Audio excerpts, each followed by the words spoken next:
Salut tout le monde, c'est la Team Exit et moi, c'est les gars de T-shirt. On se retrouve aujourd'hui pour un deck profile où à votre avis à Utrecht.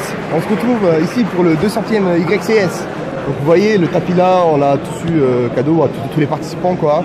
Donc j'ai joué avec un deck Odays comme au CDF, sauf que là je l'ai amélioré, il est plus comme avant. Depuis voilà, j'ai appris mieux à jouer et puis là il est vraiment excellent. Je passe maintenant par contre j'ai fait un peu d'anarchie là. Je sais que la tradition veut d'abord présenter les monstres, ensuite les magies pièges, enfin bref. Et comme quand je prépare le deck, je le prépare pas comme ça, alors je vois pas pourquoi quand est-ce que je le présenterai de cette manière là. Donc je vais plutôt le présenter comme je le prépare pour jouer quoi. Donc voilà, le deck tourne autour de la carte là. Donc le pendule aux yeux impairs arc, et en fait la carte là, chaque fois que une carte yeux impairs sur le terrain face recto est détruite, je peux spé donc un monstre yeux impairs de ma main, de mon deck ou du cimetière, vraiment incroyablement craqué. Je joue 2 fois Alliance des duellistes pour l'avoir aussi. L'alliance des duellistes, en fait, si j'ai un monstre dans l'une de mes zones pendules, elle me permet de tuto un monstre qui a pendule dans son nom. Donc j'en ai 2, j'ai arc x3 et j'ai aussi le dragon pendule, l'autre, celui que vous connaissez probablement, qui a aussi pendule dans son nom. Donc voilà, je peux tuto soit l'un soit l'autre. Ensuite 3 fois celui-là pour le tuto aussi. En fait la carte là me permet de tuto un monstre normal. Donc arc c'est un monstre normal, hein, il a que un effet magique, pas d'effet monstre. Donc je tuto un monstre normal de niveau 5 ou plus, arc de niveau 7, et 3 fois celle-là. Donc celle-là me permet de tuto un monstre Odays de niveau 7, donc j'ai un paire de niveau 7, ou bien il a un deuxième effet, je peux détruire un monstre, une carte sur le terrain. Je le fais quasiment jamais, sauf si vous voulez par exemple OTK l'adversaire, il reste juste un monstre sur le terrain, vous le faites et puis voilà, vous le terminez. Mais bon, normalement il sert vraiment que à tuto. Donc j'ai 3 fois arc et 8 cartes sur le terrain, donc 11 cartes au total pour le tuto. Donc 11 cartes sur 40, ça fait... En fait, si j'ai pas arc en début de partie, je vais vraiment merder. Mais bon, comme j'ai 11 cartes sur 40 de l'avoir, c'est quasiment impossible de ne pas l'avoir. Voilà, 11 chances sur 40, ensuite deuxième carte 11 chances sur 39, etc. Donc voilà. Par contre, vous vous demandez sûrement pourquoi est-ce que je joue l'Alliance des duellistes 2 fois et celui-là 3 fois, alors que celui-là il me permet seulement de tuto arc, alors que celui-là il me permet de tuto arc et dragon pendule, tout simplement parce que celui-là je peux le faire qu'une fois par tour, donc l'avoir 2 fois en main ça brique, alors que ça je peux le faire autant de fois que je veux par tour. L'autre carte phare du deck, bien sûr, c'est Iris Céleste, et hélas, depuis la dernière banlist, Terraformation qui est tombée à 2, donc je l'ai 5 fois. En fait, Iris Céleste, elle me permet de détruire une carte sur mon terrain pour tuto un monstre yeux impairs, donc c'est déjà excellent. Et en plus de ça, comme si vous vous rappelez de l'effet de arc, il peut se faire à chaque fois que j'ai une carte yeux impairs qui est détruite sur le terrain. Bah en fait, dans ce deck là, je détruis mes propres monstres pour activer l'effet de arc durant mon tour et durant le tour de l'adversaire. C'est lui qui, en m'attaquant, en diffusant par effet, il active l'effet de arc. Donc voilà, c'est pour ça qu'il est excellent, il permet de détruire mes propres monstres. Voilà. Ensuite, en début de partie, il me faut 2 monstres sur le terrain, donc une que j'invoque avec arc en détruisant mon propre monstre, et l'autre, soit je fais une invocation normale, donc celui-là, je peux les invoquer normalement, ils sont tous de niveau 4 ou moins, enfin 3 ou moins plutôt là, et je reviendrai sur eux un peu plus tard, surtout sur les 4 là, ou bien je peux spé celui-là. Donc ça me permet d'avoir avec arc plus eux donc un autre monstre sur le terrain, et je peux jouer Electromite tour 1 pour activer Electromite, et puis ensuite pouvoir y aller jusqu'à Vortex. Donc celui-là je la joue x3 et je peux la tuto en plus avec Iris Céleste ou Electromite. Il me permet de faire des fusions en fait sans de cartes magiques, sans polymérisation, sans rien. Donc voilà, excellent pour jouer n'importe quelle fusion qui utilise les Odays. Voilà, c'est vraiment, ils me servent que comme matériel pour les invocations de l'extra. Donc voilà, celui-là je le joue x3 parce que déjà il peut se détruire de lui-même au cas où si j'ai aucune carte pour me détruire des cartes sur le terrain. Mais en plus de ça, je peux la tuto avec Alliance des duellistes. Celle-là x2 et celle-là x2 parce que voilà, il me faut beaucoup de niveau 7, donc x5, et celle-là parce que je peux faire des X6, donc 5, des 5 plus 5, plus 3 ça fait 8, ça me permet de faciliter mes 5 pro level 8. Voilà. Donc Apex x1, elle brille pas. Et en plus, elle permet toujours de negate. Donc voilà, excellent. Niveau 7, je peux l'invoquer par pendule. Et à chaque tour, à chaque fois que j'ai negate, il revient à ma main. Je peux le réinvoquer le tour d'après. Vraiment génial.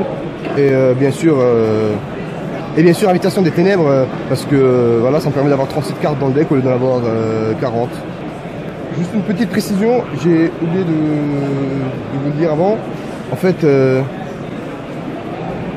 voilà, le Dissolver, il permet de fusionner, donc quand il est en tant que monstre, en tant que carte magique, il permet de fusionner de la main ou du terrain. En tant que monstre, il permet de fusionner les monstres pendules, donc dans les échelles pendules ou du terrain. Donc quand je l'ai en tant que carte magique, je peux utiliser celle-là pour l'utiliser en tant que matériel fusion de ma main.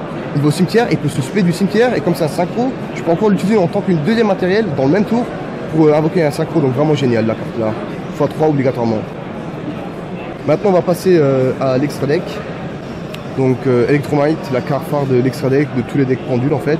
Il a été limité comme vous le savez à la dernière banlist. À en croire qu'ils ont fait la dernière banlist rien que pour moi.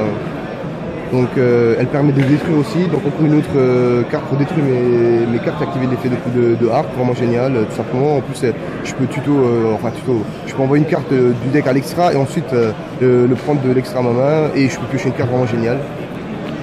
Donc lui, depuis qu'Electromite est limité, il me faut une deuxième carte, Link 2, une deuxième, voilà, donc je l'utilise vraiment en tant que lien 2 et puis pas plus que ça. Décode Talker, il permet déjà de bien booster son attaque en plus de negate, pas mal, et un Link 3. Metal Zefra, vous connaissez, hein, dans tous les decks pendules, il va dedans.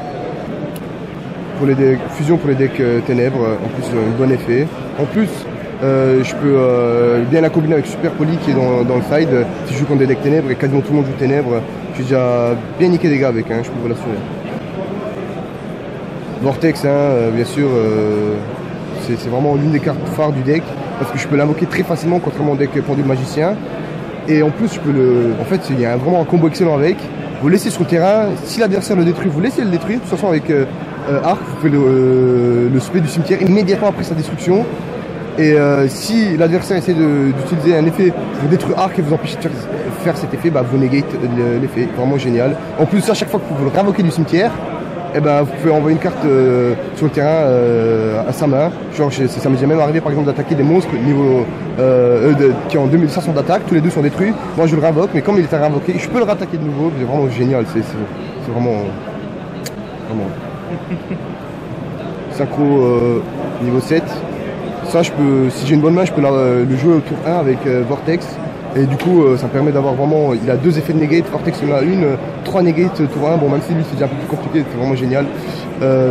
Dragon Métier Impact, c'est vraiment pour quand vous attaquez, d'empêcher l'adversaire d'activer ses effets. C'est pour vos monstres, c'est pas mal. Bon, mais il a que 2500, c'est ça qui est dommage. Il aurait dû avoir plutôt 3000 parce que c'est censé être un monstre d'attaque. 2500, ça fait un peu faible, mais bon. Voilà, sinon il est quand même bien. En plus, vous pouvez l'invoquer du cimetière à chaque fois qu'il est détruit avec Arc, bien sûr, comme d'habitude. Hein. Dragon Poussière d'étoile qui est déjà connu. Et les deux là. Donc en fait, level 8, je peux aussi les invoquer avec la carte là très facilement. En fait, quand vous jouez en tant que carte magique, vous pouvez cibler un monstre du impair sur le terrain et il devient un synchro level 1. Et comme ils ont tous synthoniseur level 1, et comme ils sont tous level 7, bah, vous en avez un niveau 1, 7, voilà, 8 tranquillement. Donc ils me servent vraiment quasiment que pour ça aussi dans le deck et aussi parce que je peux l'invoquer normalement. Voilà, c'est à ça qu'ils sont. Donc voilà, les deux cartes là ils sont vraiment très forts pour bien détruire le terrain de l'adversaire et lui afficher beaucoup de dégâts. Maintenant on passe aux Xyz. Donc voilà, celui-là il permet d'invoquer spé un monstre de l'extra qui est Odaze, donc c'est pas mal. En plus de ça, si l'adversaire me le détruit, comme c'est un Odaze, je peux encore en invoquer un du cimetière, donc vraiment génial. Big Ace, vous connaissez, hein, je peux prendre le contrôle d'un monstre de l'adversaire, c'est tellement cheaté, je veux dire, il me permet de faire des OTK, c'est vraiment une carte pour faire des OTK, pour s'en sortir des situations dans lesquelles l'adversaire a des monstres indestructibles, un truc comme ça, vraiment génial cette carte, vraiment j'adore. Et celui-là, bien sûr, il n'est pas destructible par effet, en plus il inflige 500 points de vie à l'adversaire pour chaque effet qu'il active, c'est génial aussi. Et pas à l'YCS, mais entre amis qu'on a joué, c'était marrant de jouer contre un deck pendule. quand vous jouez au tour 1, parce que tour 1, un deck pendule, ça joue énormément d'effets. Donc j'ai fait plus de 4000 dégâts par tranche de 500.